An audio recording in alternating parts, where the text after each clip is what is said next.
SER Podcast. Hora 25. Aimar Bretos.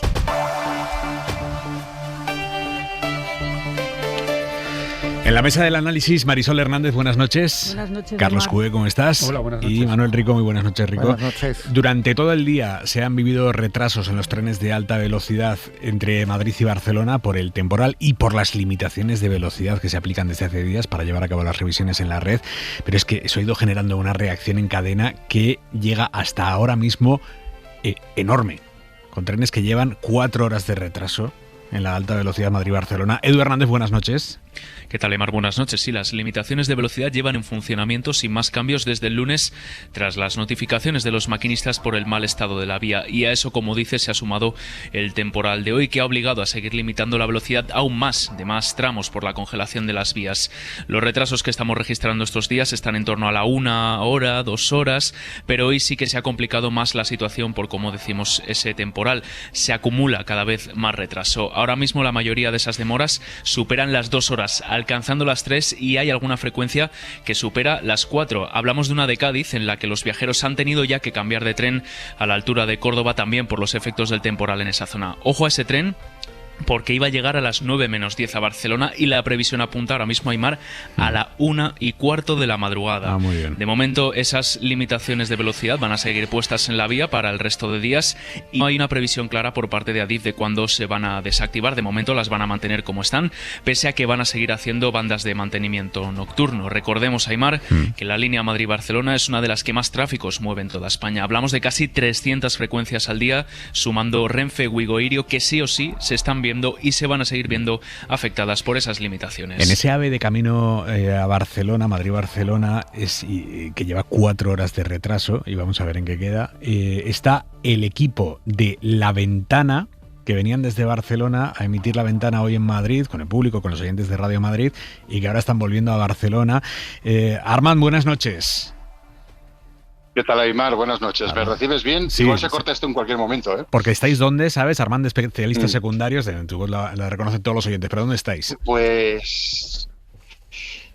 yo diría, no sé si hemos llegado a Guadalajara, es que no lo sé, hemos salido a las 8:30, son casi las 10, dijeron que pararían en todas las paradas, pero no ha parado todavía, o sea que ni idea. O sea, hemos a las 8:30 y no llegaremos hasta la 1:30 o 2.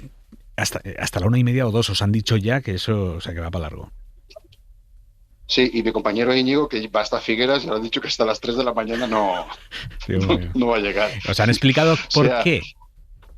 No, bueno, sí, lo que han explicado antes el compañero, ¿no? Las demoras, que van más lentos, pero bueno, se van acumulando. Los trenes de la noche son los que acumulan las demoras. Por la mañana hemos tenido 1 hora más o menos de demora, pero por la tarde-noche es ya horrible.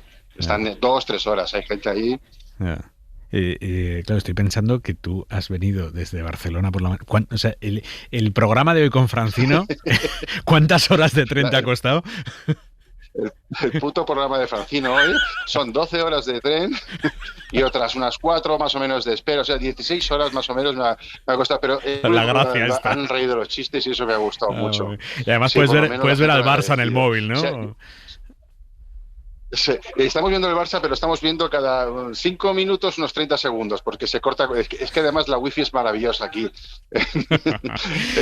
en el AVE. Armand, yo solo digo que a la gente que tenga que coger ahora un AVE estos días y tal, que cojáis bocadillo, tupper, agua y la foto de los niños, porque no sabéis cuándo vais a volver a verlos. Un abrazo, Armand, muchas gracias y mucho ánimo. Nada, a vosotros. Nada, estaremos aquí, escuchando Carrusel. ¿Cómo que Carrusel? Hora 25, ¿no? Sí, ahora. ¿Verdad? Que escuchando hora 25. Hora 25, por supuesto, que ahora está rico ahí. Bueno, la tertulia empieza ahora, ¿no? Ahora es lo que voy a escuchar. Vale, si el Barça va fatal. Vale. Venga, un abrazo. Cue, mejor con humor. Esto mejor tomárselo con humor. Sí, sobre todo a los que les toca, porque efectivamente esto además va para largo. Ya nos lo han dicho desde luego la Madrid-Sevilla va a costar bastante. Hoy han recibido la autorización para empezar las obras. Y la Madrid-Barcelona, pues evidentemente yo creo que hay un tema que lo dicen en el Ministerio, que es muy claro, que son los propios maquinistas, que están obviamente en shock, y después de la muerte de 2 compañeros, evidentemente el miedo es perfectamente normal, pero están lanzando muchos más avisos de los que lanzaban nunca, prácticamente la enorme mayoría de los avisos de todo el año se han lanzado en los últimos 15 días y evidentemente eso está generando que haya muchas alertas, muchas bajadas de velocidad, en fin. Yo creo que va a costar bastante. Dicho lo cual, no nos olvidemos que efectivamente la situación es muy complicada, pero seguimos teniendo una red de ferrocarriles muy espectacular en la que viaja un montón de gente precisamente porque va bien. Ha habido un montón de gente que ha dejado de viajar en avión a Barcelona, por ejemplo. Este viaje creo que normalmente hace unos años se haría naturalmente en avión y ahora se hace en tren porque es mucho más barato, mucho más rápido, mucho más ecológico, en fin. Esperemos que el ferrocarril en España y la alta velocidad no muera de éxito, porque fundamentalmente lo que ha tenido es un gran éxito que está generando un montón de problemas de adaptación, claramente. Hoy el Ministerio de Transportes ha confirmado que el juez le ha dado ya la autorización para empezar a reconstruir el tramo de la vía de alta velocidad en el punto del descarrilamiento en Adamuz. Esto lo ha contado Óscar Puente, el ministro, que dice que el trabajo les va a llevar, calculan, 10 días y después se podrá retomar el servicio. Así que nos iríamos ya al final de la semana que viene más o menos para que empezaran a funcionar las vías de alta velocidad Madrid-Málaga o Madrid-Sevilla. De todo esto dará más detalles el ministro Óscar Puente mañana, que comparece en el Senado, empieza a las 11. Marisol, ¿qué esperáis de la comparecencia del ministro mañana? Bueno, pues yo creo que tiene que seguir desde luego en esta línea de comunicación que ha emprendido desde el primer momento y que tiene que evitar algunos de los errores cometidos en los últimos días, ¿no? Ha habido fallos a la hora de trasladar algunos mensajes, no solamente hemos sido los periodistas o los ciudadanos en general los que entendimos que la vía había sido renovada en su totalidad, también lo entendió así el presidente de la Comisión de Investigaciones de Accidentes Ferroviarios. Entonces yo creo que hay que agradecerle al ministro este esfuerzo de comunicación que hace, pero en unas circunstancias como las que hemos vivido con 45 muertos tiene que atinar un poquito más, ¿no? Yo espero que mañana lo haga y espero, pero ya doy por hecho que no se va a producir, que pueda ser un debate constructivo, ¿no? Porque es verdad que no se compadece la situación de la alta velocidad en España con la crisis reputacional que sufre, pero hay una concatenación de factores, desde luego la tragedia de la muerte de 45 personas y hay que dar confianza a los ciudadanos para que vuelvan a montar en tren, y esto también depende del ministro. Rico. Bueno, yo creo que las opciones de que el debate sea constructivo son exactamente, pues no sé, iba a hacer una broma con las mismas de que llegue puntual el tren a Barcelona en el que van los compañeros, pero no, ninguna, ¿no? Pero las dos cosas deberían ser más, bueno, sí, más normales. No, de lo que sí, son. A ver, yo no estoy diciendo que eso me pareciese mal, debería ser así, ¿no? Pero bueno, yo creo que efectivamente Óscar Puente, que yo creo que con algunos errores o malentendidos o explicaciones a lo mejor no con el detalle requerido, pero que desde el primer momento ha estado comunicando, lo cual informando y aportando datos. Yo creo que es una parte que ha hecho bien. Otra cosa es que eso no significa que al final se pueda dilucidar que pueda haber responsabilidades políticas por los asuntos previos al accidente, ¿no? Obviamente si se le pillase en mentiras claras, pues eso también generaría responsabilidad, ¿no? Entonces yo imagino que Óscar Puente va a inundar de datos a los senadores para malestar de Feijóo, entiendo que lo acusó de dar demasiados datos hace unos días, y espero del PP pues su vuelta al tono salvaje habitual, ¿no? Y bueno, y ojalá me confunda. Pero sí, me temo que va a ir por ahí la cosa. Seguramente será un debate muy tenso, pero es interesante porque Puente ha adoptado una estrategia que en España no es habitual. En España lo habitual es encerrarse, lo hemos visto, lo vimos con Mazón, pero no hace falta ir a Mazón, que es claramente el peor ejemplo de todos, ¿no? Bueno, Mazón se encerró en un restaurante, que es una forma la crisis absolutamente desastrosa, pero la gestión después también se encerró. Quiero decir, y decía esas declaraciones ahí un segundito, y además todo era caótico, iba mintiendo sobre la mentira. Mazón, digamos que es el peor ejemplo, pero tenemos otros muchísimos ejemplos en autonomías y en gobiernos centrales, en muchas crisis, de encerrarse absolutamente y no contar absolutamente nada y mandar esos comunicaditos. Lo recordamos todos, somos todos periodistas, hemos sufrido lo que son las crisis en España. Yo creo que Puente ha optado por una cosa completamente diferente, que es en fin, comparecencias constantes, ruedas de prensa larguísimas, 17 entrevistas creo que ha dado, en fin, y sobre todo muchos datos. Hay un chat bastante interesante del Ministerio de Transportes que cada día, que esto es otra cosa que en España se hace muy poco y los gobiernos hacen muy poco, cada día dicen esto es un bulo, esto es mentira, por esto y por esto, y inundan toda información. Yo creo que eso es relevante y es interesante. Ahora, me parece que el otro día le entrevistábamos a Puente para El País y dejaba algunas cosas que en este ambiente es muy difícil, y con 45 muertos encima de la mesa evidentemente es muy difícil.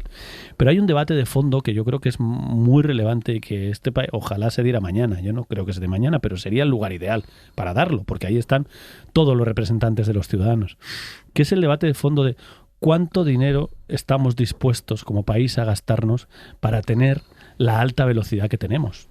Porque tenemos una de las altas velocidades más potentes del mundo. Y mantenerla, cuando se habla mucho del mantenimiento, todo esto, estamos hablando de toneladas de dinero. Y el hecho, y Puente decía una cosa, por ejemplo, muy relevante, que decía todo, con el tema este de la liberalización, que él es bastante contrario, de hecho. Lo que ha pasado es que tenemos unos precios muy bajos, todos estamos encantados, yo desde luego viajo con mi familia a Barcelona y es una cosa, comparo con lo que costaba hace 10 años y es espectacular. Pero él dice, pero en realidad es un mercado ficticio, porque en realidad las dos empresas que están compitiendo en realidad son estados, detrás de esas empresas está el Estado francés y el Estado italiano, que están compitiendo a pérdidas. Y por tanto son los impuestos, decía él en la entrevista, nos decía, son los impuestos de los italianos y de los franceses los que están soportando esta realidad. Tenemos una realidad que es la de después de la liberalización, que es todo el mundo viaja en tren o masivamente. Se ha convertido en un transporte masivo. La alta velocidad era una cosa elitista que te pagaba la empresa habitualmente hace unos años. Era una cosa más de viaje de empresa. Y ahora es un viaje de familia realmente razonable de precio, muchos con muchas ofertas, y se ha multiplicado de una manera brutal. Eso cuesta muchísimo dinero mantenerlo. Muchos impuestos. Estamos en este país dispuestos, los ciudadanos están dispuestos a soportar la carga de impuestos que supone la pedazo de alta velocidad que tenemos. No, que yo cuando pedía un debate constructivo no aspiraba tanto, la verdad. O sea, que si realmente demasiado, ¿no? Claro, se pero produce bueno, esa es el debate discusión, de fondo, ¿no? Sí, y también una discusión sobre si todo el dinero que invertimos tiene que ir a alta velocidad o tiene también que reforzarse otro tipo de Bueno, que hemos hecho, por ejemplo, otro debate.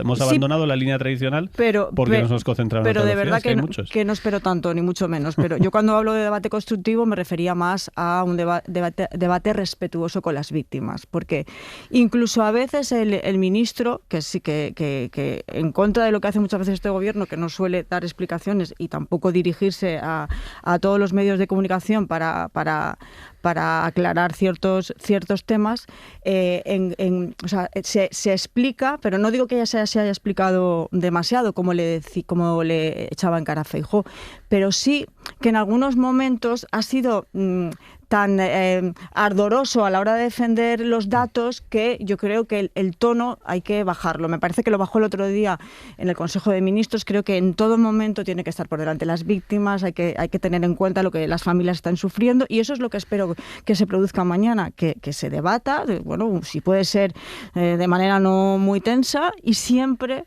También pongo el foco en el PP, no solo, ni mucho menos, en Óscar Puente, que se debata desde el respeto a las víctimas, porque es que ha pasado muy poco tiempo. Yo creo que lo que esperan de sus políticos en una comparecencia de este tipo es al menos que no haya una agresividad hacia, que no les cause dolor, que es algo que citabais a Mazón, y Mazón en sus primeras comparecencias era imposible escucharlo. O sea, yo que no he tenido nada que ver en la Dana, no he tenido familia familia implicada, o sea, tenía que apagar el televisor, porque es que oír a Mazón decir las barbaridades que decía, yo creo que para las víctimas era un sufrimiento terrible. Eso no se puede producir y creo que los dos partidos tienen que tenerlo en cuenta. Vamos a verlo mañana en el Senado y lo vamos a ver mañana también en la misa funeral en memoria de las víctimas que ha organizado el Obispado de Huelva. Allí, esto será a las 6 de la tarde en el Palacio de Deportes Carolina Marín. Van a asistir los reyes y por parte del Gobierno lo va a hacer la vicepresidenta María Jesús Montero y los ministros de Política Territorial y de Agricultura, Víctor Torres y Luis Planas. Irá también, obviamente, el presidente de la Junta de Andalucía, Juanma Moreno, y el líder del PP, Alberto Núñez Feijóo. Estos días hemos escuchado a voces del PP referirse al hecho de que vayan miembros del Gobierno al funeral de mañana como una crueldad. Un gobierno que ha suspendido el acto de Estado que estaba programado para este sábado por miedo a enfrentarse a las víctimas, tampoco puede estar presente en la misa funeral del jueves. Sería cruel. Sería cruel, dijo Juan Bravo. Hoy le ha contestado María Jesús Montero. Pienso, desde luego, que el Partido Popular se ha empeñado en empañar este funeral religioso. Estamos escuchando palabras como provocación y lo que le quiero decir es que el Gobierno estará donde tiene que estar y va a estar siempre al lado de la familia, arropándola. Rico. Bueno, lo primero que hay que decir es que el portavoz del PP suelta un bulo como una catedral, ¿no? El homenaje previsto no se aplazó, no lo tomó el Gobierno esa decisión por miedo a enfrentarse a las víctimas, eso es simplemente falso. Es una decisión que adoptó, por cierto, de acuerdo con la Junta de Andalucía, con el Gobierno de Juanma Moreno, a petición de no sé si la mayoría de las víctimas, pero un número significativo de víctimas que no podía acudir, ¿no? Pero bueno, yo creo que los periodistas tenemos que empezar a acostumbrarnos que en el caso de determinados portavoces del PP la noticia no es que cuenten un bulo, que cuenten una mentira. Yo creo que tendremos que empezar a destacar cuando digan algo que sea cierto, porque bueno, pues se supone que la noticia es lo que se sale de la norma o lo extraordinario. En el caso del PP está empezando a ser extraordinario que digan algo que sea verdad. Dicho lo cual, bueno, yo creo que el PP está intentando convertir el acto de Huelva en una réplica de lo que ocurrió en Valencia con Mazón, por muy incomparable que sea, y a eso juegan, a eso llevan jugando, y realmente eso es cruel, porque eso sí que es politizar en el sentido más negativo posible. Pues digo, porque a mí yo creo que la política debería ser algo súper noble, ¿no? Y por lo tanto me cuesta mucho utilizar ese término en un contexto negativo, pero es una utilización, prefiero este término, una utilización burda y cruel de los familiares de las víctimas. Claro, es que por las víctimas tienen que hablar ellos mismos, no tiene que hablar nadie. Entonces, si realmente hay malestar con el Gobierno y eso luego se traduce en el funeral, en algún tipo de comentario, de grito, pues oye, para eso eres ministro, para eso gobiernas y eso es lo que te toca y tienen que aguantar, pero yo creo que por las víctimas tienen que hablar ellos. Sí, no, efectivamente el asunto es muy delicado porque yo creo que evidentemente hay 45 muertos, muchísima sensibilidad y hay un debate político en el que un sector de la política está diciendo que estos muertos son culpa del Gobierno. Esto es así. Y que de hecho hay una serie de medios y sobre todo una serie de Vox por supuesto clarísimamente, pero también el PP está responsabilizando directamente. No, es que Vox llamó ayer a los miembros del Gobierno asesinos. Por eso digo. Asesinos en el Congreso. El PP ahora a lo que ha llegado es a decir no fue un accidente, fue una... ¿cuál es la palabra que utilizó Mendó el otro día? Lo voy a encontrar ahora mismo. Sí, evitable. Digamos, de alguna manera lo que están diciendo es una negligencia. Una negligencia, eso es. Están diciendo que era evitable y que, por tanto, que hay una responsabilidad directa del Gobierno por cómo se hizo la obra y demás, que es algo que está en investigación y vamos a ver cómo acaba. Pero cuando buena parte del ecosistema mediático y político de este país está en eso, es perfectamente razonable pensar que buena parte de las víctimas también están en eso, porque están escuchando eso y evidentemente, obviamente, pues con un ser querido fallecido de forma trágica, evidentemente hay una tensión ahí. Yo creo que va a ser absolutamente inevitable, lo hagan cuando lo hagan el funeral, va a ser absolutamente inevitable que sea tenso, sin ninguna duda, porque esto es así, y no sé si va a ser como el de la Dana de Valencia, que como tú bien decías, llevaban un año con una tensión con el gobierno, que además no quería ni recibirlas, en fin, que ha sido realmente a donde ha llegado Mazón en su relación con las víctimas. Creo que es muy difícil hacerlo peor. Pero sí, evidentemente... Ayuso. Sí, bueno, efectivamente. Ayuso, que tampoco hoy ha vuelto a ser noticia.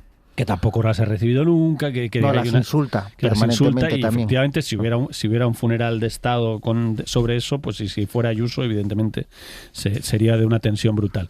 Yo creo que esto va a pasar en este funeral también, en el momento en que lo hagan, porque la tensión existe. Ahora, de ahí a que sea el PP el que aliente eso, a mí me parece que es un exceso, porque además el PP además hay una contradicción muy fuerte entre el PP de Andalucía, que ha optado por que es lo que ha optado Moreno, una estrategia de cautela, de vamos a bajar y no vamos a hacer guerra política con esto, y el PP de Feijóo, que está haciendo una guerra política que dio 4 días de tregua, pero que ya claramente ha visto que el tren puede sacarle partido político y lo está usando. Por concretar y no dejar en el aire lo que se ha referido Rico sobre Ayuso, hoy le han preguntado a la presidenta de la Comunidad de Madrid por la declaración ante el juez de esta semana de un exalto cargo suyo, Carlos Moore, que fue quien firmó los conocidos como protocolos de la vergüenza, aquellos protocolos que prohibieron derivar a hospitales a personas mayores de las residencias madrileñas durante la pandemia. Tuvieran COVID o no tuvieran COVID, no se les podía derivar. Moore, ante el juez, dijo que el entonces consejero de Sanidad y su viceconsejera conocían aquellos protocolos y que dieron su visto bueno antes de la firma. Claro, el que entonces era consejero hoy es senador y la que entonces era viceconsejera hoy es consejera de Asuntos Sociales del gobierno de Ayuso. Y este exalto cargo, Carlos Moore, apuntó a ellos ante el juez. Bueno, le han preguntado hoy a Ayuso y ella ha contestado como van a escuchar. Presidenta, yo quería preguntarle por esa sesión del juicio que se celebró el lunes, que trataba de los protocolos aplicados en las residencias durante la pandemia. Carlos Moore afirmó que envió esos documentos a la Consejería de Sanidad y es la primera vez que se señala a 2 miembros de su gobierno. No sé qué opinión tiene usted de esto. Gracias. Considero que la plataforma de frustrados de la izquierda madrileña y los activistas mediáticos que les hace el caldo gordo llevan 143 procesos judiciales perdidos en un país donde han muerto más de 120.000 personas y por lo que el Gobierno nunca dio explicaciones ni nunca trabajó realmente como hicimos las comunidades autónomas. Y, desde luego, hasta que llegó el sanchismo, las sociedades científicas, las sociedades médicas y los jueces contaban en nuestro país. Hasta que llegó este señor, el rigor jurídico y el rigor científico era el que imperaba y no el de los comités de expertos falsos que nunca hicieron nada más que manipular a la opinión pública como se pretende hacer ahora. La plataforma de frustrados. Rico. Bueno, a ver, yo llevo, creo que ejerciendo el periodismo 35 años. He conocido muy malos políticos, pero Ayuso es la persona más miserable que he conocido. Quiero decir, más allá de su actuación política como ser humano, es la más despreciable que he conocido en estos 30 y pico de años. Llamar frustrados a personas que perdieron a sus familiares en una situación absolutamente agónica, que llevan 6 años luchando contra todos los elementos para que se haga justicia. O sea, simplemente desde el lado humano no se puede ser más miserable, no se puede ser más ruin.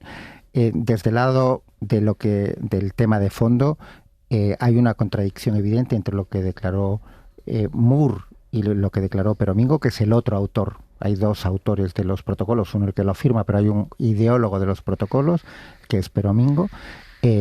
La justicia tiene que investigar eso. En contra de lo que dice de las 140 archivos, es la primera vez, hay varios procedimientos en marcha en los que se está investigando realmente la actuación de altos cargos del gobierno de Ayuso. La prueba es que es la primera vez que están imputados. Por lo tanto, no se les investigó nunca antes, porque si no habrían estado imputados para garantizarles sus derechos.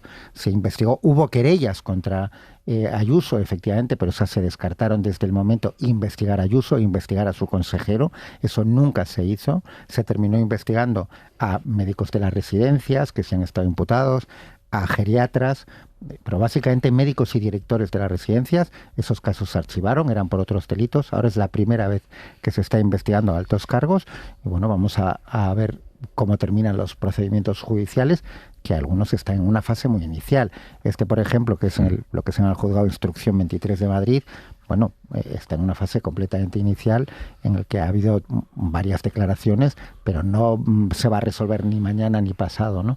Por desgracia, porque llevan 6 años en búsqueda de justicia a los familiares, ¿no? Y el gobierno Ayuso, y con esto termino, sigue sin dar, 6 años después, ni una sola explicación sobre los hechos fundamentales de lo que ocurrió. No explicaron por qué no medicalizaron las residencias cuando aprobaron un plan para medicalizarlas, que Aymur tiene razón. Si se hubiesen medicalizado, el impacto de los protocolos habría sido muchísimo menor.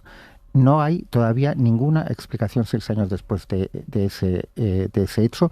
No han explicado por qué crearon un hospital de campaña que vendieron como un hospital milagro, como recordaréis, y ahí no llevaron ni a uno solo de los residentes enfermos. Prohibieron llevar a ese hospital de campaña a residentes, y en las 6 semanas que estuvo abierto el hospital de campaña fallecieron más de 5.000 residentes sin atención hospitalaria. Y tampoco explicaron, y es el tercer elemento que está relacionado, une los dos anteriores, tenían en total 1.650 médicos y enfermeros a su disposición, que habían quedado libres porque no estaban en la atención primaria. Podían haberlos enviado a las residencias, es decir, las podían haber medicalizado, pero lo que hicieron fue enviarlos al IFEMA. O sea, enviaron al personal médico al IFEMA y luego impidieron a los residentes ir al IFEMA. Ni les medicalizaron las residencias, ni les permitieron ir al IFEMA. Y la conclusión de eso, y de momento el gobierno Ayuso no ha dado otra conclusión, es que por un acto de propaganda, que fue vender como una operación de propaganda marca de la casa Miguel Ángel Rodríguez, por una operación de propaganda permitieron que miles de personas, miles de residentes, no recibiesen la atención hospitalaria a la que tenían derecho. Rico, ¿qué era exactamente lo que prohibían esos protocolos de la vergüenza? Bueno, los protocolos prohibían, y no solo se aprobaron los protocolos, es que luego se aplicaron, porque los protocolos podrían haber sido salvajes en su redacción y no haberse aplicado, pero es que tenemos todos los datos oficiales de la Comunidad de Madrid de que se aplicaron esos protocolos. Muy resumido, establecían un bloqueo bastante enorme a trasladar de las residencias a los hospitales a aquellos residentes que tuviesen un impedimento, que fuesen en silla de ruedas, por ejemplo, que no fuesen independientes para la marcha, en lenguaje, pero vamos, que no pudiesen caminar por sí mismos, o que tuviesen un deterioro cognitivo medio o alto. Es decir, o sea, tuvieran o no COVID. No, es que daba igual. No, en los protocolos es que de hecho hay un apartado que es para los que tienen problemas respiratorios y otro para los que no, tuviesen o no, que es una de las grandes manipulaciones del gobierno de Madrid, que dicen, es que no había respiradores. No, ya, pero es que esto es para todos. Y efectivamente, tuvieran o no COVID. Con una excepción, por cierto, que le añade todavía crueldad a la miseria de la señora Ayuso, ¿no? Los protocolos no se aplicaron a los residentes que tenían seguro privado, porque esos se saltaron el circuito de los protocolos y con su seguro privado fueron a hospitales privados con ambulancias privadas. Para que nos hagamos una idea, el 80% de los residentes madrileños, aproximadamente el 80%, estaban en alguna de esas categorías de los protocolos. O no eran independientes para la marcha, es decir, iban con andador o iban en silla de ruedas, o tenían un deterioro cognitivo medio o alto, el 80%. Pero quienes denuncian esto son la plataforma de frustrados.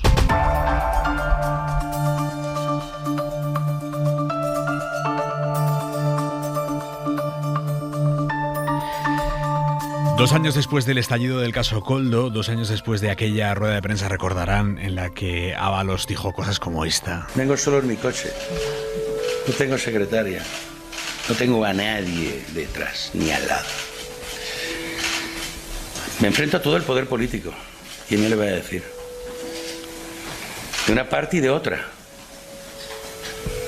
Y lo tengo que hacer solo. 2 años después, Ábalos deja desde la cárcel su escaño de diputado en el Congreso. Un movimiento que el exministro ha hecho sabiendo que tiene implicaciones tanto en el plano judicial como en el político. Vamos a empezar por esto último, porque Ábalos llevaba 2 años en el grupo mixto, el PSOE lo echó del grupo parlamentario, no le podían quitar el acta, Ábalos se fue al grupo mixto y desde fuera del PSOE, en la práctica, venía votando con el PSOE. Había lanzado algún mensajito, es verdad, cuando estaba cabreado se desmarcaba en votaciones que tampoco eran críticas, eran mensajes, pero vamos, votaba más o menos lo mismo que el PSOE.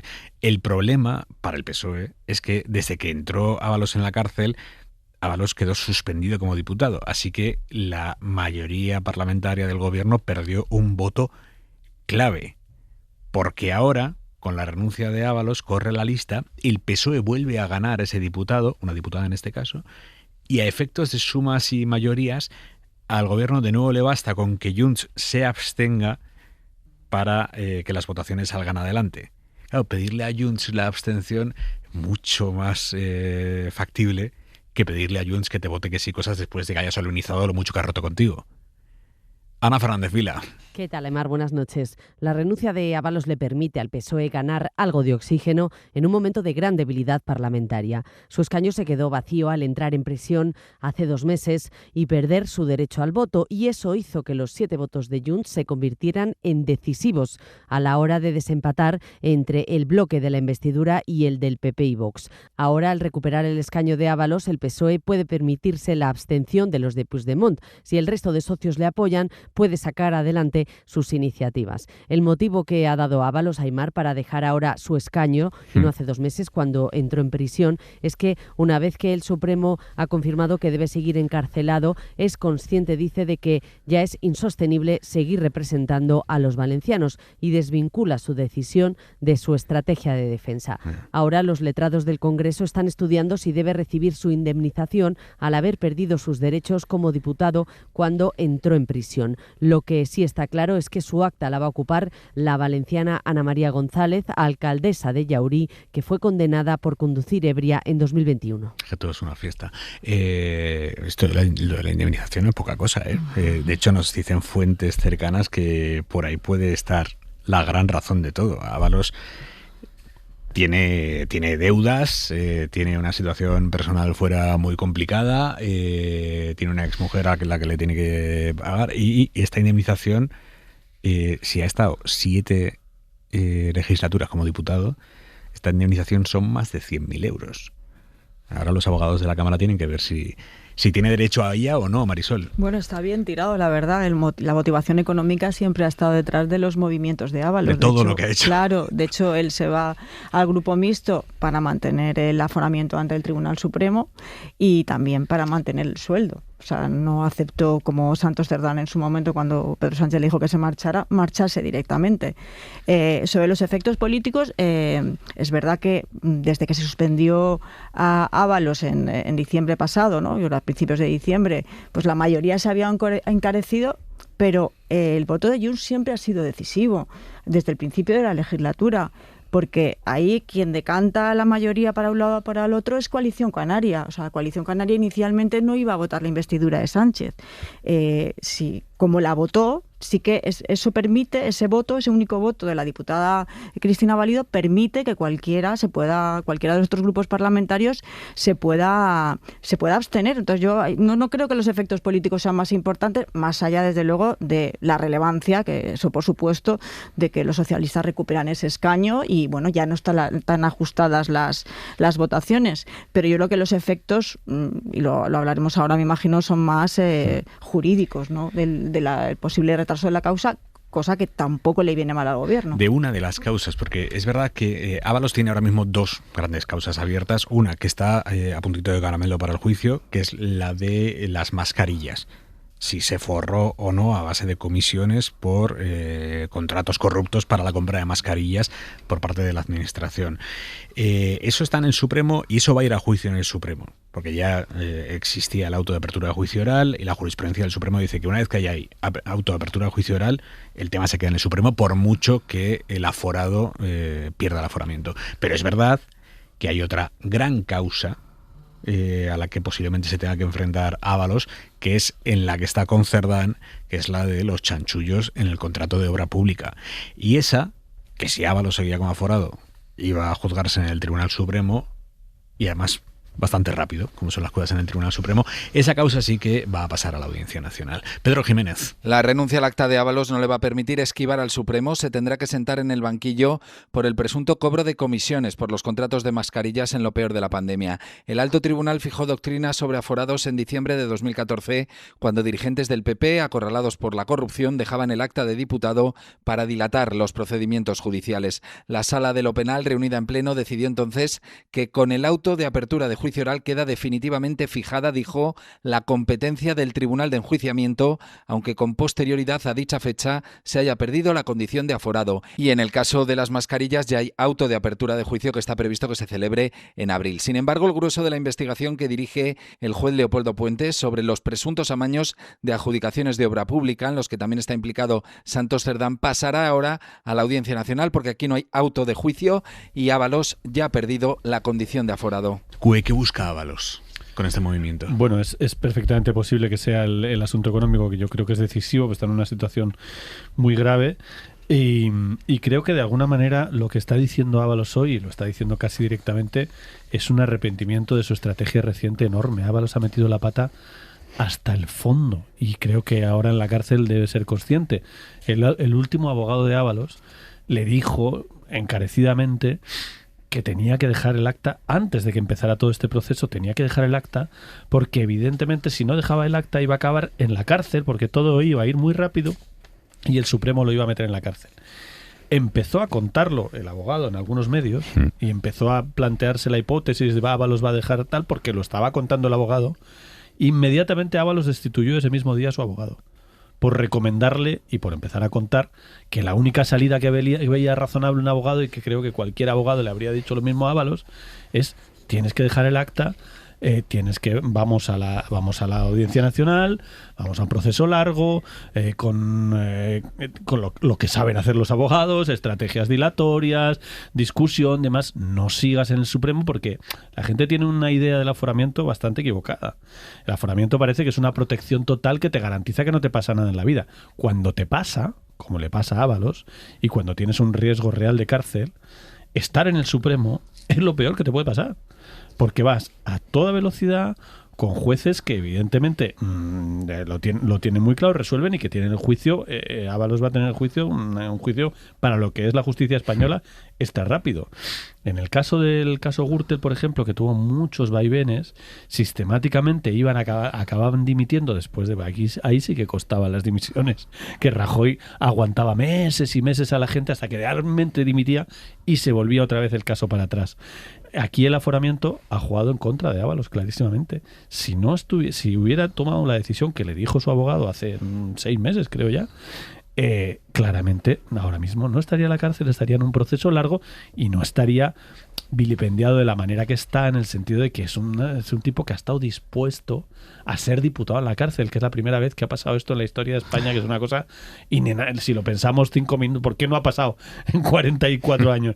Porque es que es un despropósito tener un diputado elegido democráticamente que no puede votar porque está en la cárcel. Es que era evidente que tenía que haber dejado el escaño hace muchísimo tiempo, por su bien y sobre todo por el bien de la ciudadanía y de la imagen de la política española. Rico. Sí, bueno, empiezo por donde ha terminado Carlos, ¿no? Es una indignidad absoluta que haya mantenido el escaño, no solo ya al entrar en la cárcel, sino meses antes, ¿no? En el caso de Ábalos yo creo que hay ya una serie... O sea, la duda que podemos tener es qué presuntos delitos cometió, qué irregularidades cometió, cuánto dinero no se dedicó al fin que debía, pero yo creo que todos tenemos, en este caso... pruebas o indicios suficientemente fuertes para entender que ahí hubo una actuación, no sé si delictiva, eso lo decían los tribunales, desde luego irregular, sin ninguna duda, ¿no? Luego, a ver, lo habéis explicado, efectivamente el anterior abogado, José Aníbal, bueno, es Vox Populi, o se sabe que la recomendación que le dio era que bueno, pues eso, que renunciase al aforamiento para que el tema pasase a la Audiencia Nacional. Como ha dicho Carlos, uno de los motivos es que todo va mucho más rápido en el Supremo, pero hay un segundo que incluso es más, o puede ser igual de poderoso, que es que en el Supremo no hay apelación, no hay segunda instancia, salvo el Constitucional o un recurso de nulidad, pero digamos que no hay una segunda instancia, mientras que en la Audiencia Nacional tienes la Sala de Apelaciones en la Audiencia Nacional y luego el Supremo, ¿no? Entonces, también por ese motivo suelen o desde el punto de vista de estrategia jurídica es más razonable, ¿no? Pero el argumento que siempre ha dado Ábalos efectivamente es que no lo hacía por dinero, porque de qué iba a vivir, ¿no? Y como diputado ganaba 5.000 y pico euros. Bueno, yo creo que ha sido desde sus propios intereses una estrategia nefasta, porque ahora va ni barcos ni honra, ¿no? Ni dinero, porque bueno, sí, porque vamos a ver, efectivamente vamos a ver que no lo hemos hablado, pero vamos a ver porque va a haber mucha discusión. Los letrados del Congreso. Y la discusión política, esto son decisiones políticas, al final tomará la decisión la mesa y la presión política que va a haber para que no le den ese dinero. Bueno, la dimisión definitiva de Ábalos le hace al PSOE recuperar un diputado y a la vez el PSOE está intentando atraer a Junts de nuevo a la mayoría de investidura. La jugada que están intentando es que al pactar la regularización de migrantes con Podemos apruebe una de las grandes exigencias de Junts, que es la delegación de competencias migratorias en Cataluña. Podemos se había negado a apoyar esto porque decían que en esa proposición de ley había todo tipo de marcos xenófobos, pero algo se mueve en Podemos con esto. Y en el gobierno están intentando tejer esta compleja malla, pese a la derrota que les infligió ayer Junts, votando junto a PP y Vox en contra del decreto que incluía la revalorización de las pensiones. De hecho, esta tarde-noche cientos de personas se han concentrado delante de la sede de Junts en Barcelona, protestando por la decisión de Junts de oponerse a ese decreto que también mantenía la prohibición de los desahucios para las familias vulnerables. Pero como digo, los socialistas, lo vimos ayer claramente en la entrevista con Emma Sáez, que no querían cargar las tintas contra Junts para nada, solo contra el PP. A Junts siguen intentando ganárselos, mientras Míriam Nogueras está avisando ya de que no van a cambiar ni una coma en el articulado de la ley de traspaso de las competencias de inmigración. Lo del articulado es clave, porque quiere decir eso que van a aceptar cambiar parte del preámbulo para atraer a Podemos, porque en el preámbulo es donde se habla de riesgo para la convivencia, riesgo para la cohesión social, que puede ser la inmigración, y esto era lo que más molestaba a Podemos. Hoy dice Junts, del articulado no se toca nada, pero ¿y del preámbulo? Pues parece que los tiros van por ahí. Habrá que verlo, realmente lo estamos viendo en directo. Guillermo Lerma. ¿Qué tal, Aymar? Buenas noches. En el PSOE son optimistas y creen que las piezas para recomponer la relación con los socios empiezan a encajar, pero asumen que la tarea que tienen por delante no va a ser sencilla. Juegan con dos de los socios más imprevisibles de la legislatura. La Moncloa pretende que la ventana de oportunidad que ha abierto el pacto con Podemos para la regularización de migrantes le permita sacar adelante esa delegación de competencias en materia migratoria, que es lo que pide Junts, y que a cambio los de Puigdemont se avengan a votar a favor del decreto sobre pensiones que tumbaron ayer en el Congreso. Los independentistas dicen estar dispuestos a cambiar el preámbulo de su ley, que es lo que para los morados tiene sesgos racistas, pero dice Míriam Nogueras que no tocarán una coma del articulado. Como que el articulado no se tocará ni un pelo. Como el articulado no se tocará ni un pelo, porque nadie se ha quejado del articulado, que es lo que se legisla, lo que se aprueba y lo que constata el traspaso de competencias. Aquest traspàs de competències, Nosotros esperamos que se vuelva a registrar la ley y se apruebe, que es lo que realmente nos interesa a nosotros. Que realment ens interessa a nosaltres. Junts, que se cuida mucho de mostrar cercanía con el PSOE en un momento delicado, cuando todavía no sabe las consecuencias políticas que puede tener la crisis que ha abierto la gestión de Rodalies en Cataluña. La Moncloa necesita cuadrar en cualquier caso ese círculo para intentar abrir una negociación presupuestaria. María Jesús Montero es la ministra de Hacienda. Estamos trabajando con los diferentes grupos y esperemos pues que, como decía, podamos presentarlo a lo largo del primer trimestre de este año. Que en todo momento ha evitado hoy también criticar el voto en contra de Junts a su decreto ómnibus. Gracias, Guillermo. En los presupuestos ya veremos, pero ahora a corto plazo lo que tiene que resolver el gobierno es cómo se vuelve a ganar a Junts o al PP o a quien sea para revalorizar las pensiones, porque esto lo tienen que aprobar en cuestión de semanas. Esto lo tienen que aprobar antes de mediados del mes que viene, porque es verdad que las pensiones el Estado las paga día 25, pero hay bancos que adelantan el pago de las pensiones y a esos bancos se les tiene que decir cuánto hay que pagar en febrero. Por lo tanto, la revalorización o no de las pensiones, que ayer decayó, pero que todo el mundo da muy por hecho, que se va a aprobar, se va a resolver en las próximas semanas, pues eso tiene que ser cosa de semanas. Y veremos si el gobierno las vuelve a llevar mezcladas en la Thermomix con otras cosas que no tienen nada que ver, o si las lleva por separado para que Junts se lo vote o qué. Hoy, por cierto, no solo Junts, no solo el PP están diciendo no nos mezcle cosas que no se pueden mezclar. Hoy un socio parlamentario clave del gobierno, que ayer votó a favor del decreto, como es el PNV, le ha dicho al gobierno, mira, esto más veces no me haga. Lo de los decretos hay con todo juntado. La portavoz del PNV es Maribel Vaquero. Yo creo que el gobierno tiene una responsabilidad. Si verdaderamente quiere que se aprueben las pensiones y que se aprueben otro tipo de medidas, como el salario mínimo interprofesional y algunas medidas más que vienen en el escudo social, yo creo que no se la debería de jugar. Si hay acuerdo suficiente para que esas medidas, que son tan importantes y tan necesarias, salgan adelante, y hay acuerdo suficiente para que salgan adelante, si estuviera en mi mano, desde luego, no me arriesgaría y no jugaría la ruleta rusa nuevamente. Y le ha pedido al gobierno que cambie de actitud. Porque estamos hartos y hartas del trilerismo político que lleva al límite todas las negociaciones y que solo perjudica a la ciudadanía. Lo que ocurrió ayer en la votación de los decretos leyes no puede volver a producirse.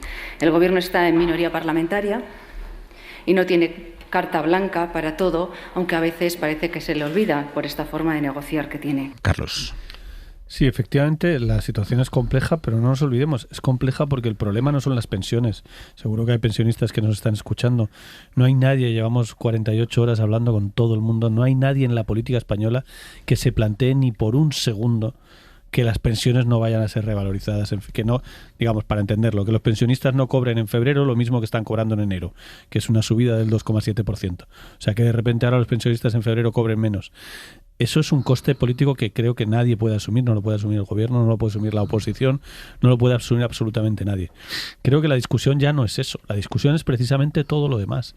Pero es que todo lo demás, como dice Maribel Vaquero, es un gobierno en minoría y que precisamente porque es un gobierno en minoría, si no lo haría con total comodidad, pues lo separo y ya está. Lo mete junto porque es un gobierno en minoría que necesita de unos acuerdos cruzados entre todos los grupos para que entre todos se pongan de acuerdo y lleguen a un paquete para poder sacar medidas muy relevantes, porque es que se habla aquí como la de las pensiones es tan gordo, que es verdad que es gordísimo, parece que todo lo demás es irrelevante, pero es que lo que va en ese decreto es muy relevante, como por ejemplo el famoso escudo antidesahucios, que como aquí jugamos con las palabras, estamos hablando con una naturalidad de inquiocupación, que es una palabra que yo combato absolutamente, detesto y que me parece un atentado para empezar al castellano y para seguir a la política, a la filosofía de lo que estamos hablando. ¿Cómo hemos podido, y esto creo que es una autocrítica a la prensa, cómo nos hemos podido comer que se esté hablando de debate, que la sociedad esté utilizando en debate la palabra inquiocupación con personas vulnerables que dejan de pagar un alquiler con contrato, que es lo que pone el decreto? El decreto pone, tienes que tener para esas 50.000 familias que les dicen, oiga, no les echen. Y el Estado, no nos olvidemos, el Estado a cambio al propietario le compensa. Eso es lo que pone el decreto. Y luego hay discusión de si funciona bien o mal el sistema. Eso, por supuesto que se puede discutir y habría que mejorarlo. Pero la filosofía del decreto no es haga usted lo que le dé la gana, y la filosofía del decreto es, oiga, con personas que tienen contrato, por tanto gente que ha estado pagando el alquiler porque ha hecho un contrato, lo ha estado pagando, lo deja de pagar por una situación de vulnerabilidad, pues que alguien pierde el trabajo en la familia, está en una situación muy, muy grave, no tienen alternativa habitacional y por tanto se van a ir a la calle. O sea, no son familias que dicen que tengo un piso de mi primo ahí vacío, no. Si tienes un piso, una alternativa, no vale el decreto. A esas personas de verdad les vamos a llamar ocupas. Vamos a comparar el término ocupa, que sabemos todos lo que quiere decir, que es un señor que sabiendo que una vivienda no es suya, pega una patada en una puerta, se mete, la ocupa. Normalmente, en su enorme mayoría, son viviendas que llevan un montón vacías, pero eso es otra discusión. Pero en cualquier caso, sabes que esa vivienda no es tuya y te metes. Eso es un ocupa. Sí, pero es verdad. Llamarle inquiocupa a un señor que se queda sin trabajo y no puede pagar el alquiler y está intentando buscar, y el Estado le está intentando buscar una alternativa mientras eso se produce, en fin, por eso yo creo que solo ha votado en contra Junts. El resto del arco ha votado a favor de esto y a nadie se les ocurre llamarles inquiocupa. Sí, pero el PNV también está un poco en esa misma tesis, ¿no? Porque... ¿No pero votó a favor? Bueno, sí, pero lo han criticado más veces. Yo creo que están bien... pero yo al PNV no le he oído hablar de inquiocupas, ¿eh? Bueno, pero con el tema... Si empieza a hablar en PNV en que ocupas, realmente estamos muy mal. Sí, pero lo que el PNV, puede pasar, ¿eh? Lo que el PNV ha criticado algunas veces es que se deje de pagar el alquiler, incluso en el caso de personas vulnerables, al final recaiga en el pequeño propietario. Por eso el decreto incluye claro, pero es verdad que yo creo que ahí hay margen para el gobierno para facilitar la tramitación, para que se le pague antes. Claro. O sea, que hay un debate que hay que hacer. Sí, ese es el debate. El gobierno tiene que ser consciente de que en su mayoría parlamentaria hay grupos más conservadores y grupos más progresistas y tiene que buscar un equilibrio. Es cierto que esa es la dificultad también que le obliga a meter todo solo en un Real Decreto Ley, el no tener presupuesto, o sea que las dificultades son enormes. Yo no sé cómo va a salir sinceramente de esta que es ya en 2 semanas, hay que aprobar la revalorización de las pensiones y no se me ocurre qué fórmula creativa se van a poder inventar más allá de que tengan que sacarlas solas, de que lo apruebe solo. Yo no sé si va a salir, porque evidentemente no lo sé y no sé qué va a hacer Junts, que no creo que lo sepa tampoco el gobierno, y no sé si lo sabe Junts.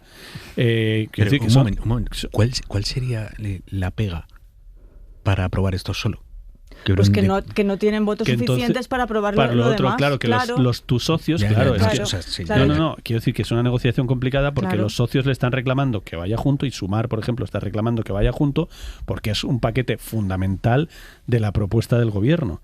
Y de hecho el año pasado fue junto, perdona, sí, bueno, pero es que es una estrategia. No te lo aprueba, es que lo otro si no decae. Claro, y decae no el escudo si no, como va solo, el escudo antidesahucios decae, pues nos olvidamos del escudo antidesahucios y que 50.000 personas se vayan a la calle. Aymar, es que estamos hablando de eso.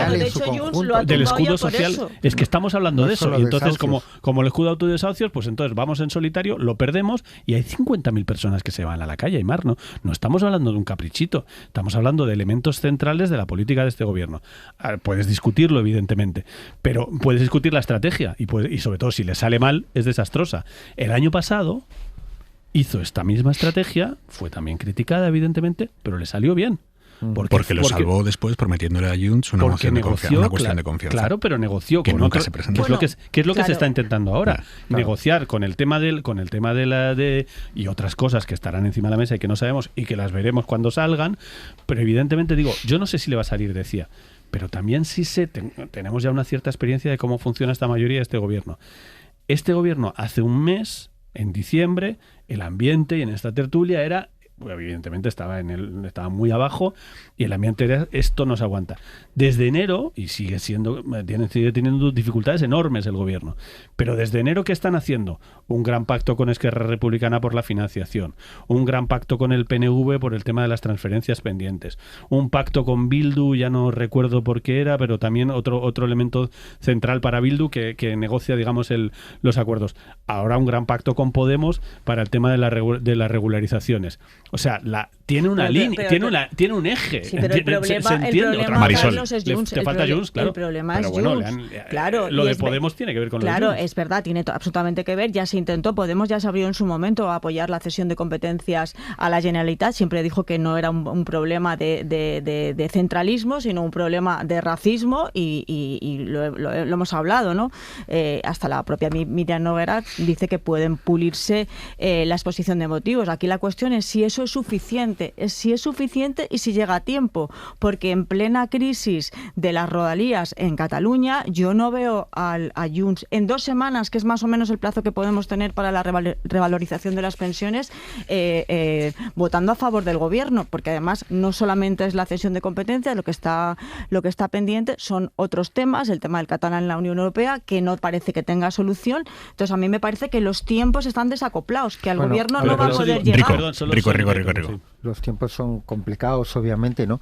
Pero yo sí que creo que el gobierno va a intentar. A ver, tiene 2 opciones, básicamente para ese pacto con Junts y para calmar el cabreo del PNV, ¿no? Una es retocar ligeramente, mejorar en el tema de los desahucios, y yo creo que eso es una de las opciones. Otra sería prometer algo ajeno, como de hecho se hizo el año pasado, básicamente ajeno a lo que se pretende aprobar ahora, ¿no?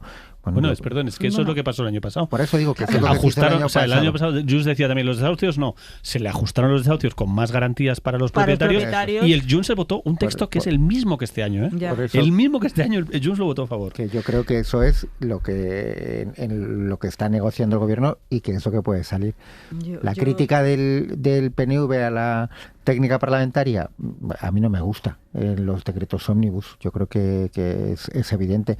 Pero, bueno, la política muchas veces es el mal menor, y al final quienes han votado en contra han decidido, ante una situación que tenían, han decidido PP, Junts y Vox, que preferían dejar de caer esas medidas, que en teoría se supone que comparten algunas de ellas claves, ¿no? Por lo menos la revalorización de las pensiones. Entonces, no estando... Y las ayudas a la DANA. Las ayudas a la DANA, efectivamente. Bueno, quiero decir que efectivamente es un juego político. A mí no me gusta, insisto, pero yo entiendo que es absolutamente fundamental que salgan. Y bueno, por cierto, comparto absolutamente, y no me voy a repetir lo que ha dicho Cue sobre la indignidad de llamar Inki Ocupas a esas personas. Hablábamos del PNV. Este partido mañana afronta un pleno muy complicado en Guecho, que esto puede parecer muy local, pero Guecho es una de las grandes localidades que gobierna el PNV en Euskadi. Le ha estallado un caso que apesta. El ayuntamiento autorizó el derribo de un palacete protegido para construir ahí pisos de lujo. Y después se supo que uno de esos pisos de lujo estaba reservado ¿para quién? Para 2 de los concejales del PNV que autorizaron ese derribo del palacete protegido para construir los pisos de lujo. Estos 2 concejales están imputados. La semana pasada, el viernes a las 11 de la noche, dimitieron, con buena nocturnidad prefin de semana. La oposición pide la dimisión de la alcaldesa, Amaia Aguirre, y mañana, como digo, se enfrenta a un pleno que va a ser de alto voltaje político. Bien, hoy en la SER hemos tenido acceso al expediente con los planos del piso que tenían reservado estos 2 concejales, con jardín, con porche, con garaje doble, con todo lo que un concejal necesita para vivir plácidamente después de autorizar el derribo de un palacete protegido. Radio Bilbao, Gonzalo Loza. ¿Qué tal, Gabón? El contrato de reserva del piso, un bajo con jardín en una de las mejores zonas de Guecho, muy próxima a las playas, detalla que la vivienda cuenta con una superficie de 88 metros cuadrados. El jardín, con porche y acceso desde el exterior, 122. 3 habitaciones, 2 baños y un salón comedor con cocina integrada. Además, el mismo documento al que ha tenido acceso Radio Bilbao añade la reserva de 2 parcelas de garaje y un trastero. De acuerdo con el plan provisional de pagos, el precio total asciende a 628.100 euros, IVA incluido. Esta vivienda está reservada para 2 de los 3 concejales imputados, que son pareja sentimental. El PNV ya ha nombrado a los sustitutos, pero la renuncia será efectiva en el pleno de mañana. Va a ser una sesión muy bronca, de las más tensas en estas 2 legislaturas en las que Amaia Aguirre lleva de alcaldesa. Hay acreditados decenas de medios y la expectación es máxima. Toda la oposición va a pedir su dimisión. El PP, Bildu y Podemos van a presentar enmiendas, no serán vinculantes, pero es probable que todas salgan adelante con abstenciones mutuas. La opción de moción de censura está descartada. PP y Bildu nunca se pondrán de acuerdo en un candidato. Precisamente hoy mismo la coalición Abertzale ha pedido una gestora para abordar este asunto. Es su portavoz, Mikel Bildosola. En esta situación creemos que hay que hacer un cambio profundo, y ese cambio profundo viene por crear una gestora municipal en la que seremos partícipes todos los grupos municipales para así poder hacer una gestión municipal más transparente y una gestión municipal que responda a la altura de los ciudadanos y ciudadanas de Guecho, que es lo que ahora están pidiendo. Veremos cómo se posicionan los socialistas, equipo de gobierno con el PNV, aunque todo hace indicar a que cerrarán filas con su socio. Gracias, Gonzalo. Sí. Es que es curioso esto de Rico, este caso. Es que... No, a ver, es absolutamente obsceno. O sea, es algo absolutamente increíble que derriben un palacete que es un bien protegido de 1845, creo que era, pero que se reserven el piso la pareja de concejales. O sea, yo creo, está bajo investigación 2 posibles delitos. A ellos les afectaría uno por el tema de funcionarios que votaron a favor de esa demolición, pero yo, que no se tome esto a broma, pero yo creo que el Código Penal necesita un nuevo artículo, que es que haya un castigo por tonto, o un agravante al menos, ¿no? Que determinados delitos, el agravante sea... No, pero como usted es rematadamente tonto, 2 años más. Y yo creo que le haríamos un bien a la sociedad española, de verdad. 11 de la noche, 10 en Canarias. En la cadena SER, hora 25. Aimar Bretos. La ropa para mañana, Jordi Carbó, buenas noches. Buenas noches. Podemos aparcar el traje anfibio en algunos puntos del país, no en todos. Mira, Aimar, un dato ¿sí? que es espeluznante. Grazalema es un observatorio situado en la parte montañosa del interior de Cádiz. Desde el día 21 se han superado los 500 litros por metro cuadrado. Así están los ríos de toda esa área y no va a mejorar ahí, porque ahí la lluvia en Andalucía, especialmente en la parte más oriental, en la cabecera del Guadalquivir, pero también en las montañas del sudeste de la península, las próximas 24 horas se pueden acumular de 50 a 100 litros por metro cuadrado más, con el añadido, y es la novedad para mañana, ningún día sin que tengamos situaciones de riesgo, del deshielo. Y es que va a llover cotas altas. La nieve ya estará por encima de los 2.000 metros en muchos sitios, y eso hará que toda la nieve que está acumulada por debajo de esta cota vaya directamente en forma de agua a los ríos. Por eso, muchísima atención. Mejora algo en el norte, no del todo, pero en comparación a hoy sí. Ya no esperamos nevadas en cotas bajas, y cuidado porque el viento, aunque con pausas, seguirá soplando con mucha intensidad. ¿Huracanado como el de hoy? No tanto, pero vaya, rachas cercanas a los 100 km por hora en el centro y sur de la península todavía son factibles. Carbó, gracias. Buenas noches. Adiós. Hoy hemos visto al PP entrar en un marco argumental que hasta ahora solo Vox defendía o sostenía con el tema de la regularización de los migrantes, y es el marco de que el gobierno está haciendo esto, va a regularizar a cientos de miles de personas para que le voten. La idea de que ya los españoles no votan al PSOE porque el PSOE lo ha hecho todo tan mal, que necesita regularizar inmigrantes para que le voten. Feijóo lo mete todo en una coctelera, esto con la regularización de la concesión de la nacionalidad a hijos y nietos de las víctimas del franquismo que tuvieron que exiliarse por la guerra civil. Es algo que prevé la Ley de Memoria Democrática. Feijóo lo mete todo ahí en la coctelera y le dice esto a Pedro Sánchez. Usted no tiene derecho a incrementar el censo de los españoles con la ley de nietos en más de 2 millones de personas y con la regularización de la inmigración irregular de más de 800.000 personas. Feijóo, alineado en esto con Ayuso. La presidenta de Madrid también defiende la tesis de la alteración del censo electoral. Esto se está haciendo solo con fines electoralistas, sin ningún rigor. Y, por cierto, cuando la Administración General del Estado está bloqueada en estos procedimientos. De ahí las largas colas y de ahí las largas esperas. No saben ni siquiera gestionar lo que proponen. Esto es sencillamente una trampa para provocar, que puede alterar el censo electoral.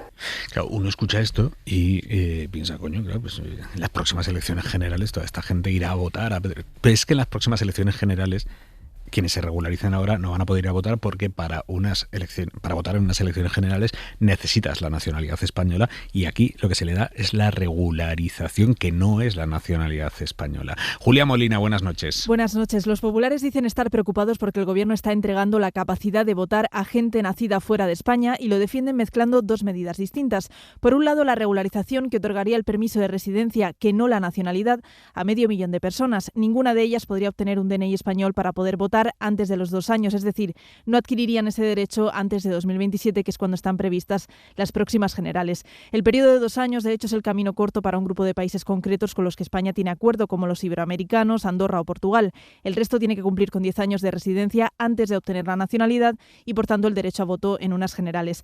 El otro supuesto al que se refiere Feijóo está recogido en la Ley de Memoria Democrática y permite optar a la nacionalidad a los nietos de los exiliados. En la Ley de 2007 ya se otorgaba a los hijos y en 2022 se amplió a los nietos. En este caso sí obtendrían la nacionalidad. No se conoce el número de beneficiarios porque todavía están en proceso de aprobarse, pero sí que 2.300.000 personas lo han solicitado. Carlos, ¿qué te sugiere esto? Mira, Feijóo es gallego. Yo he estado con Feijóo dando mítines en Argentina. He viajado con Feijóo a dar mítines en Argentina. Feijóo conoce muy bien Estaba esto. él, tú lo cubrías. No. Bueno, sí. Quiero decir, he seguido, pero he seguido no siendo corresponsal, sino viajando incluso desde aquí. Quiero decir que hubo una época en la que como se votaba mucho en Argentina, luego se cambió el sistema de voto y vota poquísima gente, pero el voto en Argentina era decisivo para las elecciones gallegas, iban allí todos. Quiero decir, lo digo para decir que Feijóo conoce muy bien este tema. No estamos hablando de una persona que desconozca este mundo. Que toca de oídas. No toca de oídas, sabe muy bien de qué va esto. Y sabe que está diciendo una ridiculez espantosa. O sea, sabe perfectamente, que conozco a Feijóo hace muchos años, es una persona inteligente y de este tema sabe.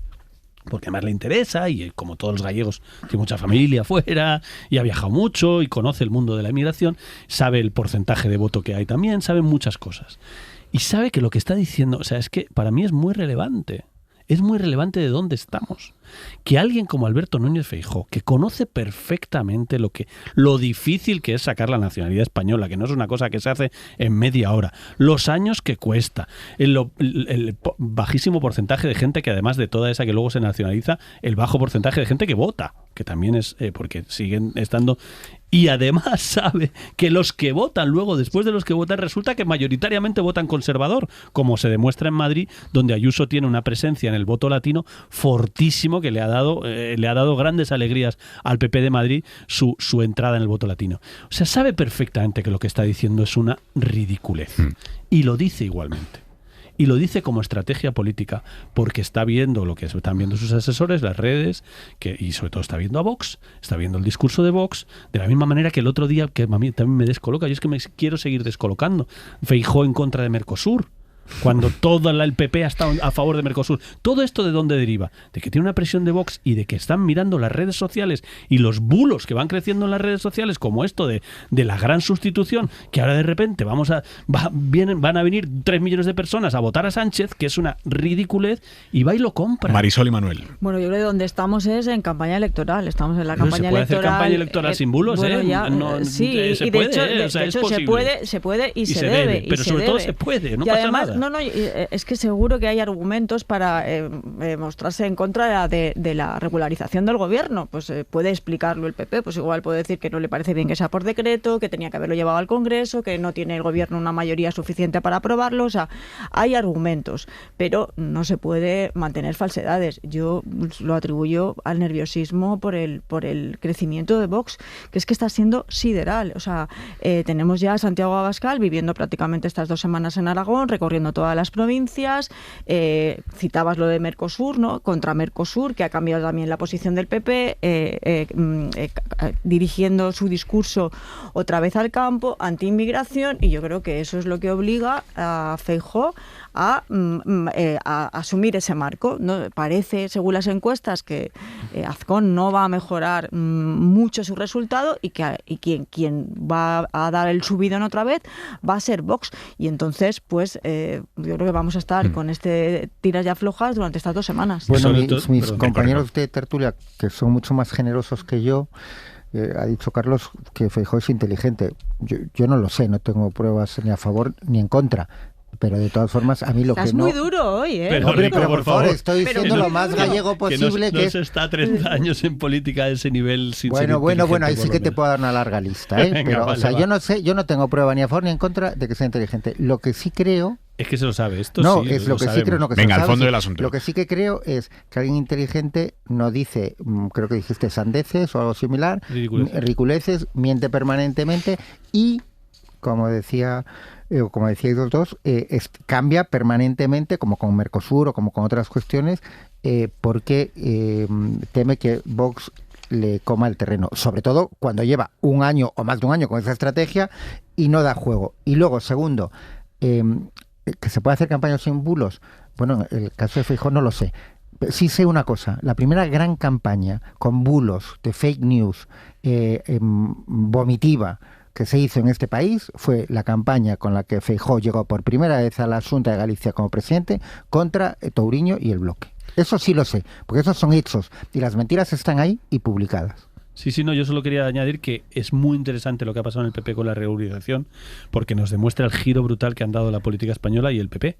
La regularización llegó de la mano de la Iglesia, que tiene históricamente, si no ya no entendemos nada, históricamente ha tenido la mayor ONG del mundo. Y sobre todo ha tenido una influencia históricamente en el PP muy fuerte. La Iglesia aprieta al PP y le dice, oye, tienes que aceptar la ILP de la Iniciativa Legislativa Popular. ¿Por qué? Porque la Iglesia está en los barrios y está diciendo, oiga, es que esta gente necesita esa regularización porque es gente que está trabajando, es gente que está en las casas de nuestros abuelos, de nuestros padres, la gente que está haciendo trabajo necesita esa regularización. Lo dicen los empresarios, lo dice la Iglesia y el PP lo compró en aquel momento, votó a favor de que se empezara a tramitar esto y 2 años después dice que esto es un escándalo. Hoy Arturo Pérez Reverte ha aplazado sin fecha las jornadas sobre la guerra civil que iban a celebrarse la semana que viene en Sevilla, un evento que había organizado el propio Pérez Reverte, rodeado de polémica desde que el escritor David Zuclés anunció su retirada al enterarse que compartía cartel con el expresidente Aznar y con el exdirigente de Vox, Espinosa de los Monteros. También se quejó de que uno de los lemas fuera la guerra que todos perdimos, en referencia a la guerra civil.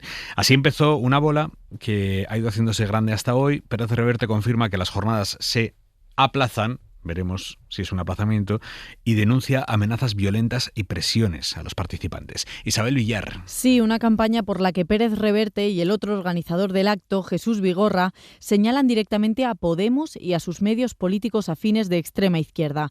Así lo dicen en un comunicado donde aseguran que esa campaña buscaba presionar a los participantes y hacerles renunciar a su intervención en esas jornadas sobre la guerra civil.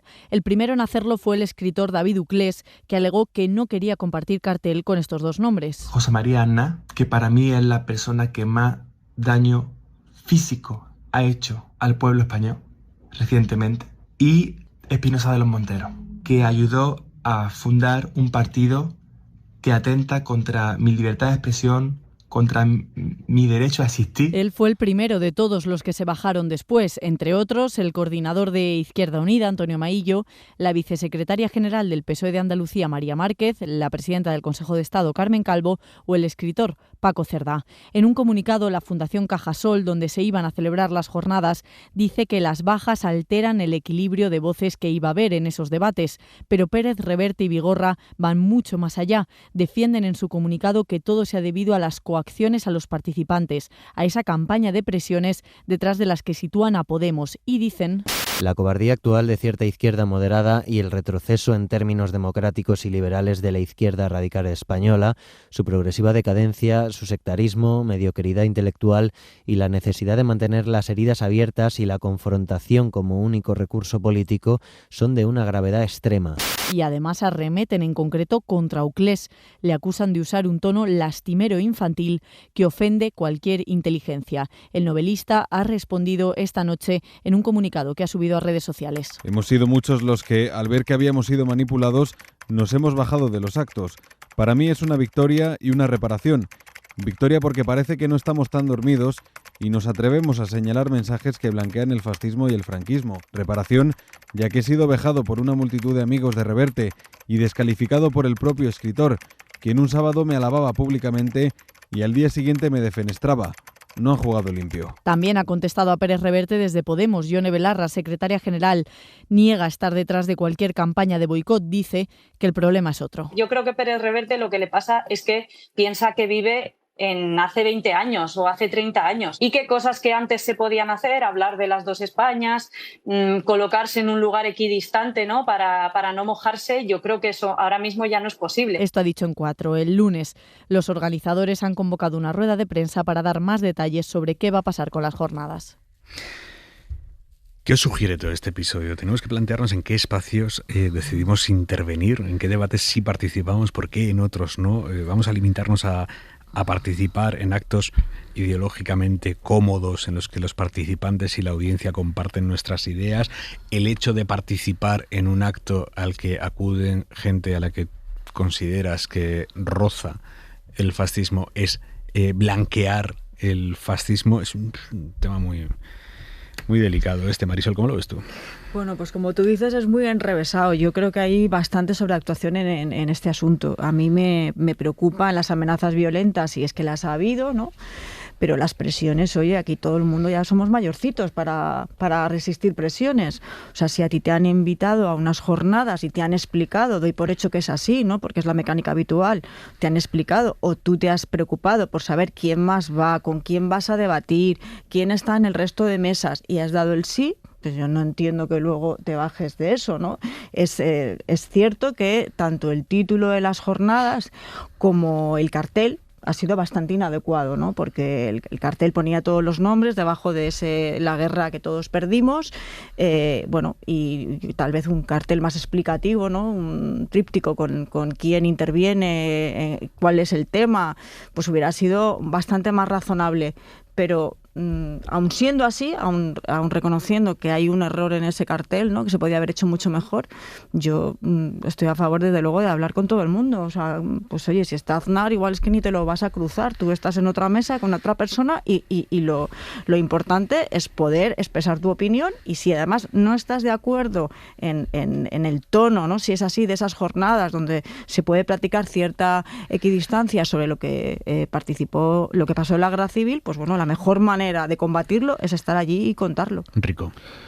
Pues yo creo que no se puede aceptar, desde un punto de vista democrático, unas jornadas que se titulan La guerra que perdimos todos, porque es mentira, simplemente. Quiero decir, la guerra la ganaron los que dieron el golpe de Estado, aplicaron luego una dictadura durante 40 años, y por lo tanto eso es mentira. Pero Rico, todo el mundo no sabe eso. Quiero decir, detrás de ese nombre, ese es otro, ese es otro tema, que es cuando se aceptaron o no, si lo sabían, qué información tenían. El título lo sabían. Lo sabían una vez que aceptaron, y de hecho lo que cuentan bastantes de los que se han bajado después es que ellos dijeron, el título no me gusta, y que le dijeron, pues mira, empieza tu intervención refutando. Vale, ese es otro debate, lo que sabían o lo que no sabían, y cada uno explicará lo que sabe. Yo digo que hacer unas jornadas que se titulan La guerra que perdimos todos es blanquear el fascismo. El titular es blanquear el fascismo, y por lo tanto, igual que yo no voy a Alemania y debato con una bandera del Tercer Reich detrás, tampoco debato con un cartel que pone La guerra la perdimos todos, porque no es mentira. Y luego, a mí me asombra el señor Pérez Reverte, que él tiene libertad de expresión o libertad de cambiar de opinión, porque también Uclés puede tener la libertad de cambiar de opinión, y que no sea simplemente porque le presionaron, pero lo han puesto a parir. Me alucina, ¿no? Pero bueno, encaja con esa línea, lógicamente, que había después de esa guerra que perdimos todos, en el que solo podían opinar unos, porque los otros estaban o en una fosa o en la cárcel o represaliados, ¿no? Pero yo creo que lo que tiene que hacer Pérez Reverte, más allá de opiniones, es, si ha habido coacciones, tiene que denunciarlas, porque es su obligación como ciudadano. No puede tener la cobardía de acusar a toda la izquierda de esa manera y no decir coacciones es un delito. Estamos hablando de algo grave. Imagino que conoce las normas y nuestras leyes, que dicen que si un ciudadano tiene conocimiento de un delito, tiene la obligación de denunciarlo. Yo invito al señor Pérez Reverte a que sea un ciudadano ejemplar y denuncie esos delitos, Carlos, por favor. De verdad, al que se le haya ocurrido, que parece que es Pérez Reverte o cualquiera de los demás, al que se le haya ocurrido hacer unas jornadas de la guerra civil y llamarla La guerra que perdimos todos, que ahora está diciendo Pérez Reverte, es que fue un fallo de maquetación fatal los interrogantes. Pero de verdad que somos periodistas y sabemos algo de títulos. ¿De verdad a nadie se le puede ocurrir un título en un país como este, con tantos millones de exiliados, con tantos millones de encarcelados, con gente que murió muerta de hambre en la cárcel? 100.000 personas que siguen en las cunetas. Pero de verdad hay que explicarlo todavía. No, hay que explicarlo, no hay que hacer otro título. No, hay que hacer otro título, Marisol. Pero nadie sabe, no hay un consenso ya en este país sobre lo que sucedió. Pero escúchame, obviamente no. Primero primero, los tres sí, pero no somos este país. No solo eso, sino que que el drama No. que tenemos en este momento en este país, y por eso en este contexto esto que ha pasado aquí es muy relevante, y cómo están las cosas. El drama que tenemos en España es que, como bien dijo el diputado de Vox aquel, las redes sociales están cambiando la historia de España. Hay decenas de miles, si no centenares de miles, si no algún millón de gente menor de 30 años que están viendo en redes sociales literalmente lo contrario de lo que tú estás diciendo, pero no estaba claro. Hay un programa de esta semana de La Sexta entrevistando a un montón de jóvenes y demás, precisamente diciendo, pues un chaval dice, pues a mí no me han contado nada negativo. Yo todo lo que leo del franquismo es positivo, porque lo que veo en TikTok es todo positivo, con lo cual, ¿el franquismo fue malo? No, para mí el franquismo fue bueno. Si tú te metes en redes sociales, sobre todo en TikTok, que si los pantanos, que si la seguridad social, todo tipo de topicazos sobre las bondades del franquismo, claro que está en cuestión. Si desgraciadamente en España está en cuestión si el franquismo fue bueno o malo en una generación entera de menores de 30 años. Y en ese momento, hacer ese título es un Déjame que me vaya a Estados Unidos. Un señor escritor como Pérez Reverte. Déjame que me vaya a Estados Unidos, porque Trump está tratando de desinflamar la tensión que ha provocado él mismo en Minneapolis. El Departamento de Seguridad Nacional ha suspendido a los 2 agentes de la policía migratoria de Trump que mataron a tiros este fin de semana a Alex Pretty. En un primer momento el gobierno de Trump calcó el guión que usó con la primera mujer a la que mataron esos agentes, que fue echarle la culpa a ella y ahora a este enfermero. Lo hicieron con Pretty, pero vista la contestación social, la administración ha suspendido a los agentes hasta que se aclare exactamente qué pasó, qué hizo cada uno. Hoy el secretario de Estado estadounidense, Marco Rubio, ha comparecido ante el Senado y ha dado detalles de su relación productiva y respetuosa, dice, con el gobierno de Delcy Rodríguez en Venezuela. Así la ha llamado Marco Rubio. Pero mucho de lo que describe suena más bien a tutela. Por ejemplo, la gestión del dinero del petróleo venezolano que llega a una cuenta bancaria bajo control estadounidense. Rubio lo ha explicado muy clarito. Ese petróleo y los ingresos de ese petróleo, que por cierto se está vendiendo a precio de mercado y no con el descuento al que Venezuela se veía obligada a vender, se está depositando en una cuenta que, en última instancia, se convertirá en una cuenta bloqueada por el Tesoro de Estados Unidos aquí. Nosotros diremos en qué puede gastarse este dinero. Ellos nos presentarán a nosotros una solicitud presupuestaria, queremos usar este dinero para estas cosas, y como parte de ello, una parte de los ingresos se destinará a financiar un proceso de auditoría para asegurarse de que el dinero se está gastando de esa manera. Ha dicho Marco Rubio que las elecciones en Venezuela todavía están lejos, que eso llevará tiempo, y ha puesto como ejemplo la transición política en España para decir que el paso de un régimen autoritario a una democracia lleva tiempo. Lo ha dicho así Marco Rubio. Hay precedentes. Puedo mencionar varios ejemplos, como España o Paraguay, lugares donde hubo una transición de un régimen autocrático a una democracia, y llevó tiempo. De la situación en Venezuela se ha debatido hoy mucho en Panamá, en el Foro Económico Internacional América Latina y el Caribe 2026, un foro en el que colabora esta casa, el Grupo Prisa, a través del foro Work in Progress. Es un espacio que ha reunido a 7 jefes de Estado latinoamericanos, donde también vamos a escuchar en estos próximos días a líderes empresariales y referentes del pensamiento global para debatir sobre los conflictos que atraviesa el mundo. Y como decimos, Venezuela hoy ha sido protagonista. El presidente de Colombia, Gustavo Petro, ha dicho hoy que no quieren misiles sobre Caracas ni sobre otro país de América Latina. Joan Jimeno, buenas noches. Buenas noches, sí, ha sido uno de los grandes titulares que deja esta primera jornada del foro con Venezuela y Estados Unidos en gran parte del debate. El presidente colombiano, Gustavo Petro, pide priorizar el diálogo y el respeto al derecho internacional. No queremos misiles sobre Caracas, no, ni sobre ningún país de América. Haber bombardeado Caracas, la patria del Libertador, no lo va a olvidar ninguna generación de jóvenes. A la amenaza de Estados Unidos se ha referido el presidente de Panamá, que es el país anfitrión. Se llama José Raúl Mulino. El mundo está, desde hace tiempo, en la tensa antesala de una gran tormenta. Panamá, por su canal y sus puertos estratégicos, ha convivido con esta tensión durante años, pero se ha profundizado en los últimos tiempos. Nadie le viene con cuentos a Panamá. El líder brasileño Lula da Silva pide evitar injerencias y que sean los venezolanos los que decidan sobre su país. Del plano económico, además, assinamos un acuerdo Mercosur-Unión Europea. El presidente brasileño ha puesto en valor el acuerdo comercial de Mercosur, que ahora mismo está congelado a la espera de que se pronuncie la justicia europea por orden del Europarlamento. Mañana, segunda y última jornada del foro, intervendrán el ex jefe de la diplomacia europea, Josep Borrell, o también, entre otros, el presidente del grupo Prisa, Josep Oughourlian. Y hoy nos han dicho los expertos que preocupa el aumento del cáncer entre las personas jóvenes, aumento de casos que ellos, los expertos, atribuyen a una mala dieta, al sedentarismo y al exceso de antibióticos. Y además, en el caso de las mujeres ya hay más diagnósticos de cáncer de pulmón que de mama por el tabaco. Mariela Lourido. Buenas noches. Este año se diagnosticarán en España unos 8.000 cánceres en jóvenes, especialmente entre los 20 y los 39 años, más en mujeres que hombres por los tumores de mama. Es ese aumento de cáncer en la población joven, menores de 40 años, y que al igual que en otros países vemos que esto está aumentando. Puede ser que tenga que ver este cambio en los hábitos saludables, pero también puede haber otras causas hormonales, ambientales. Hay que investigar las causas de esta tendencia, dice el presidente de la Sociedad Española de Oncología, Javier de Castro, pero los factores de riesgo están ahí. Dietas inadecuadas con muchos ultraprocesados, obesidad, sedentarismo e incluso el consumo excesivo de antibióticos, según los expertos. Hay un cáncer que sigue creciendo.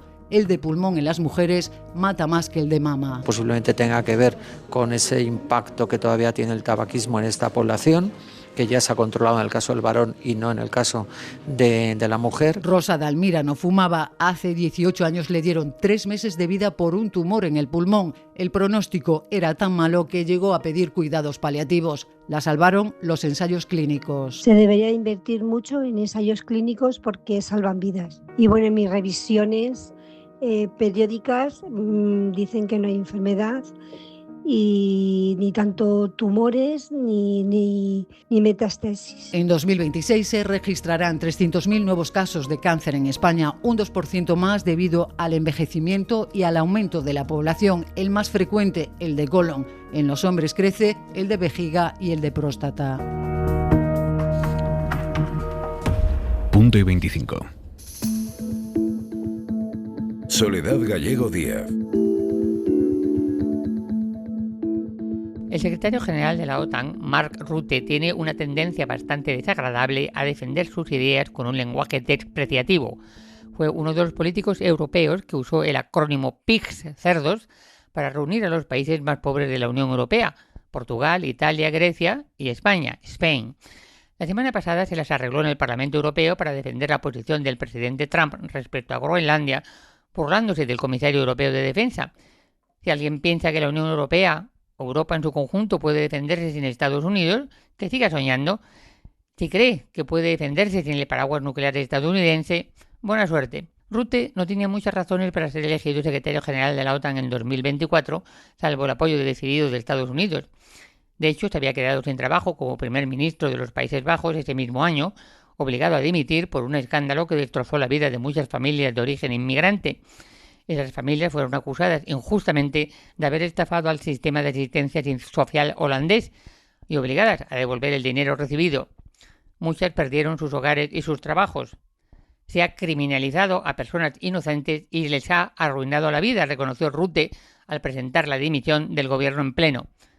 Pocos meses después, sin embargo, fue elegido secretario general de la OTAN y llegó a rozar el ridículo cuando calificó a Trump de papi de la Alianza Atlántica. Es posible que tenga razón en algunos de sus análisis sobre la necesaria ayuda militar de Estados Unidos, pero su patente sometimiento a Trump le convierte en un personaje fastidioso. Punto y 25.